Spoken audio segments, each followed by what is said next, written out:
لله رب العالمين والصلاة والسلام على أشرف الأنبياء والمرسلين وعلى آله وصحبه أجمعين ومن اكتفى أثره إلى يوم الدين. أما بعد إن شاء الله يتوسنا كقرآن عندهم كحديثنا كتوسنوا علماء منا قربوا الله. قال سبحانه وتعالى الله سبحانه وتعالى ميلال قل بله بيلاتشوال نبينا عليه الصلاة والسلام إنما أدعو ربي يعني متطهروا ጌታዬን ነው ድረስልኝ የምለው ከጭንቅ ገላግለኝ እምፈልገውን እምጠይቀው ጌታዬን ነው በላቸው። ወላ ኡሽሪኩ ቢረቢ አሐዳ በጌታዬ ምንም ነገር አላጋራም በላቸው ይላል። ስለዚህ ቁርአን ብሎ ማለት የሚያስተዋውቀን አላህን ሱብሓነሁ ወተዓላ በብቸኝነት እንድንገዛ ነው። ነብዩም አለይሂ ሰላቱ ወሰላም ምናሉ ኢዛ ሰአልተ ፈሰአሊላህ ይላሉ። ስትጠይቅ አላህን ጠይቅ ከሱ ውጭ የሚጠየቅ አካል የለም ይባላል አሉ። እንግዲህ መጠየቅ ማለት አላህ የሚጠየቀው ሰው በአቅሙ ያለውን ይጠየቃል። ከዛ ውጪ ከሰው አቅም በላይ የሆነ የሚጠየቀው አላህ ነው። ወኢዛ ስተዐንተ ፈስተዒን ቢላህ ስትታገዝም ባላህ ታገዝ እሱ ነው አጋዡ ይላሉ ነብዩ አለይሂ ሰላቱ ወሰላም።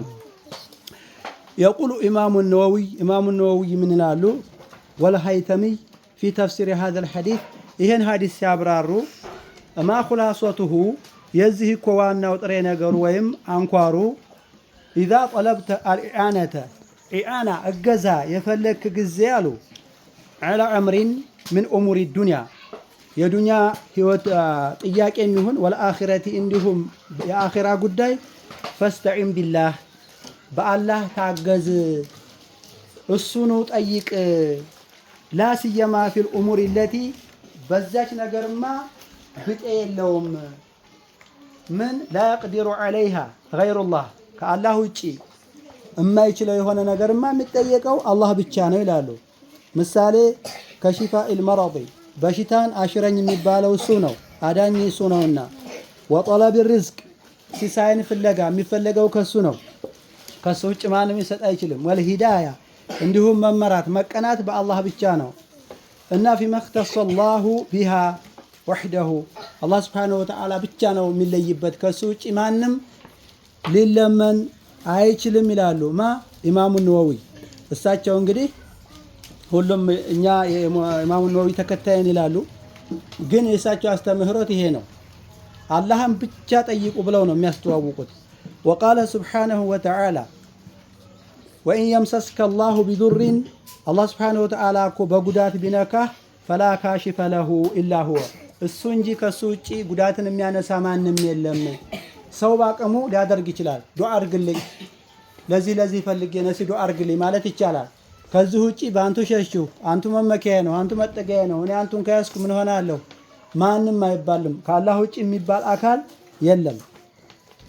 እና መን አራደ ሁጀተን ሁጃ የፈለገ መረጃ የፈለገ ሰው ፈልቁርአኑ የክፊህ ቁርአን በቂው ነው፣ ቁርአን ላይ ያለ ይላል። ወመን አራደ ሙጊተን እርዳታ የፈለገ ሰው ፈላሁ የክፊህ አላህ ሱብሓነሁ ወተዓላ በቂ ነው፣ እሱን ጠይቅ። ወመን አራደ ዋዒዘን ምክርን የፈለገ ሰው ፈልመውቱ የክፊህ ሞት ይበቃዋል። ሞት መካሪ ነው ለሁሉ ነገር። ሁሉንም ትተኸው ገንዘቡንም መልክህንም ሁሉንም ትተኸው ትሄዳለህ፣ ልጆችህን ትተህ ትሄዳለህ። ሞት ይበቃል ለምክር ይላሉ። ወመን ለም የክፊህ ይሄ ያልበቃው ሸይኡን ሚን ዛሊከ አሁን ከተጠቀሰው ፈኢነ ናር ተክፊህ እሳት ትበቃዋለች ይላል። ቃለ ተዓላ አለይሰ አላሁ ቢካፊን አብደህ አላህ ሱብሓነሁ ወተዓላ ለባሪያው በቂ አይደለም እንዴ ይላሉ። ስለዚህ የተፈለገው ምንድነው? አላህን ብቻ ነው መጠየቅ፣ ከሱ ውጭ የሚጠየቅ አካል የለም። አንድ ነገር ልበልና ልጨርስላችሁ። የቁሉ ሸይኹ አብዱልቃድር ጀይላኒ ያው እጣን የሚጨስላቸው በየቀኑ ምንድነው አካሄዳቸው፣ እምነታቸው ምን ነበረ? ፊ ፈትሂ ረባኒ የሚል ኪታብ ላይ ምን ይላሉ? እሳቸው ደግሞ ሰሉላህ አላህን ጠይቁ አሉ እሳቸው። ወላ ተስአሉ ገይረሁ ከሱ ውጭ ማንንም አትጠይቁ አሉ። ግን ጀይላኒ እንዲህ ያደርጉልኛ እንዲህ ያደርጉልኛ እየተባለ የማይጨስ ጭስ የለም። እሳቸው ምን አሉ? ወላ ተስአሉ ገይረሁ ከሱ ውጭ አትጠይቁ አሉ። እስተዒኑ ቢላህ በአላህ ታገዙ አሉ። ወላ ተስተዒኑ ቢገይሪሂ ከሱ ውጭ ባለ በማንም አካል አትታገዙ፣ እሱ ነው አጋዡ አሉ። ወይ ሐክ ወዮልህ አንተ ሰው ቢአይ ወጅህን በየትኛው ፊትህ ነው ተልቃሁ የምትገናኘው ገደን ነገ የውመል ቂያማ አንተ እንዲህ አይነት ሓል ኖሮህ ወአንተ ቱናዚዑሁ አንተ እየተጨቃጨቅ ይሄ ነው እያልክ የነቢዩን ዓለይሂ ሰላቱ ወሰላም ዲን እያፈረስክ ነቢዩ ዓለይሂ ሰላቱ ወሰላም መማተ ወሁወ የድዑ ሚን ዱኒላሂ ኒደን ደኸለ ናር አሉ። ቡኻሪ የዘገበው ከአላህ ውጭ ድረስልኝ ከዚህ ጭንቅ አውጣኝ እያለ የሞተ እሳት ነው አገሩ፣ እሳት ገባ አሉ። ይሄ ተነግሮ እምቢ ብለህ